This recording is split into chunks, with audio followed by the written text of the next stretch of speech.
Assalamualaikum warahmatullahi wabarakatuh. Perkenalkan, saya Zaki Fakiuddin Al-Bayhaqi, mahasiswa Fakultas Usuluddin dan Filsafat, Prodi Ilmu Al-Quran dan Tafsir semester 1. Kemudian kali ini kita bersama Mas Farhan. Bisa perkenalan dulu, Mas? Ya, baik. Bismillahirrahmanirrahim. Di sini saya Muhammad Farhan Rahardian, mahasiswa Program Studi Ilmu Al-Quran dan Tafsir, Fakultas Usuluddin dan Filsafat semester 3. Baik, jadi kali ini kita akan sedikit membahas tentang apa itu tafsir kontekstual menurut Fazlur Rahman.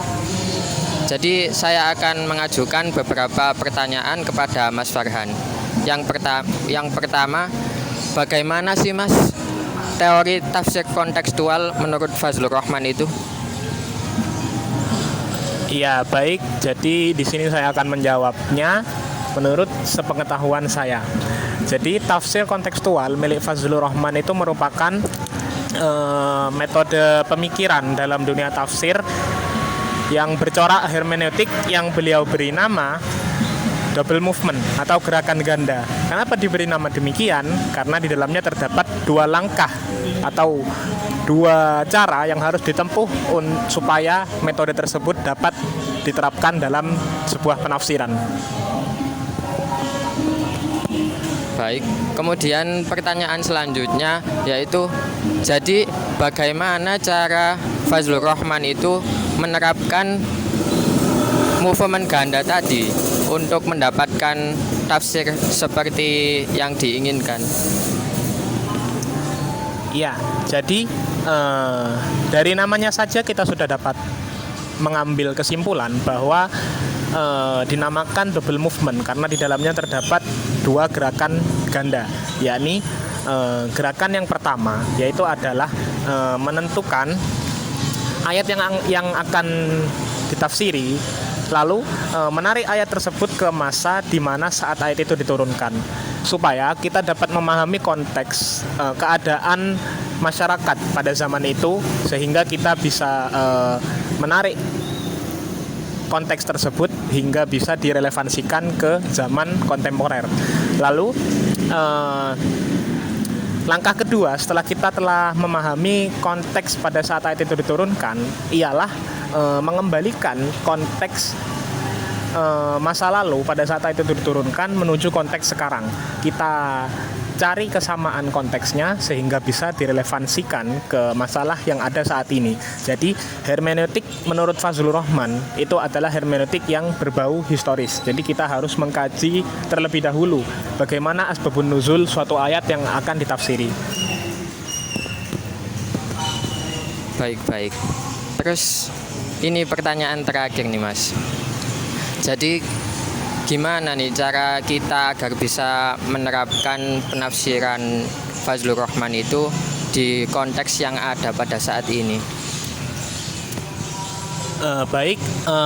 Untuk pengimplementasian dari metode ini, Fazlur Rahman dalam karyanya itu telah memberikan contoh yang dapat kita relevansikan pada masa saat ini, yaitu ayat tentang poligami. Wa in khiftum alla tuqsitu fil yatama fankihu ma taba lakum minan nisa'i mathna wa thulatha wa ruba' fa in khiftum alla ta'dilu fawahidatan aw ma malakat aymanukum dzalika adna alla ta'ulu. Nah, ketika kita menarik ayat tersebut pada masa saat ayat itu diturunkan dan memahami konteks pada saat ayat itu diturunkan, mengapa ayat ini diturunkan oleh Allah, dapat kita pahami bahwa ternyata ayat ini diturunkan untuk memberikan kebolehan kepada laki-laki yang memiliki tanggung jawab terhadap anak yatim yang diasuh. Jadi laki-laki yang memiliki tanggung jawab terhadap anak yatim yang diasuh, seperti untuk saat ini mungkin seperti pemilik yayasan anak yatim. Nah, Pada kasus seperti ini, ayat tersebut memperbolehkan poligami bagi laki-laki tersebut terhadap anak-anak yatim tersebut untuk supaya dengan maksud untuk menjaga harta-harta anak yatim tersebut supaya tidak tercampur aduk dengan harta miliknya sendiri. Jadi itulah maksud dari kebolehan poligami menurut ayat tersebut dalam pandangan Fazlur Rahman. Nah, selanjutnya syarat yang diberikan oleh ayat tersebut adalah bahwa ketika seorang yang telah memenuhi syarat seperti yang saya sebutkan tadi, itu masih ada syarat berikutnya, yaitu harus bersikap adil.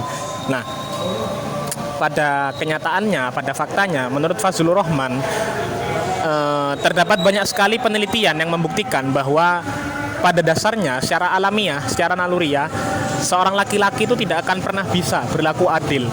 Jadi, kesimpulannya dari penafsiran dan pengimplementasian double movement pada ayat ini adalah bahwa pada saat ini poligami itu sudah sangat sulit diterapkan, bahkan hampir tidak bisa karena melihat perubahan zaman yang begitu keras saat ini hingga tidak mungkin ada seorang laki-laki yang bisa memenuhi syarat-syarat untuk dibolehkannya poligami. Seperti itu. Baik, terima kasih banyak Mas Farhan atas ilmu yang telah disampaikan. Jadi itulah teman-teman tafsir kontekstual yang telah kita bahas, yaitu adalah tafsirnya Fazlur Rahman, di mana di dalamnya terdapat teori yang dinamakan double movement yang kemudian dicontohkan dengan penerapannya terhadap ayat poligami. Mungkin itu saja yang dapat kami sampaikan. Kurang lebihnya mohon dimaafkan. Sekian, wassalamualaikum warahmatullahi wabarakatuh.